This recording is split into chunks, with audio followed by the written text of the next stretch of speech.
দর্শক, এবারে জানবো নিত্যপণ্যের বাজার পরিস্থিতি। রাঙামাটি থেকে যোগ দিচ্ছেন সহকর্মী জিয়াউল হক। জিয়া।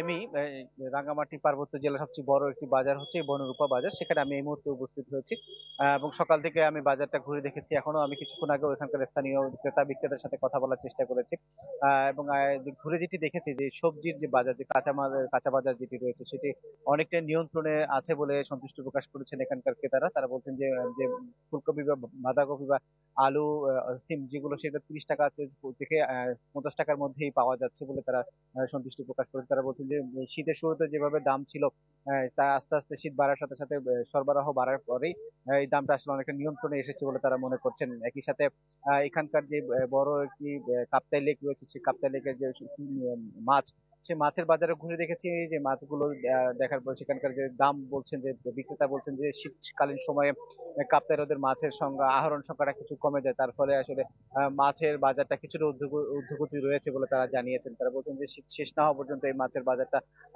বাড়তে থাকবে বলে তারা বলছেন। একই সাথে আমি যে কাঁচা বাজার ঘুরে আমরা মুদির দোকানগুলোতে ঘুরে দেখেছি, সেখানকার যে চালের বাজারটা প্রতিদিনই আসলে বলছেন যে এখানকার বিক্রেতারা 1 টাকা 8 আনা করে দামগুলো, মোটা চালের দামটা আসলে বৃদ্ধি হচ্ছে। মনে করছেন যে আমদানি বাড়লেই সেটা আসলে কিছুটা কমে আসবে বলে তারা মনে করছেন। একই সাথে পেঁয়াজ, রসুন, পেঁয়াজটা অনেকাংশে নিয়ন্ত্রণে এসেছে এখন। 60 টাকা থেকে 70 টাকার মধ্যে পাওয়া যাচ্ছে, কিন্তু সয়াবিন তেল আসলে খুবই সংকটের কথা বলছেন বিক্রেতারা। এখনো পর্যন্ত সেভাবে সরবরাহ পাওয়া যাচ্ছে না বলে তারা বলছেন। কিন্তু এই এই বিষয়ে আসলে নজরদারিতে বাড়ানোর কথা। জিয়া, আপনাকে ধন্যবাদ। দর্শক, রাঙামাটি থেকে নিত্যপণ্যের বাজার পরিস্থিতি জানাচ্ছিলেন সহকর্মী জিয়াউল হক।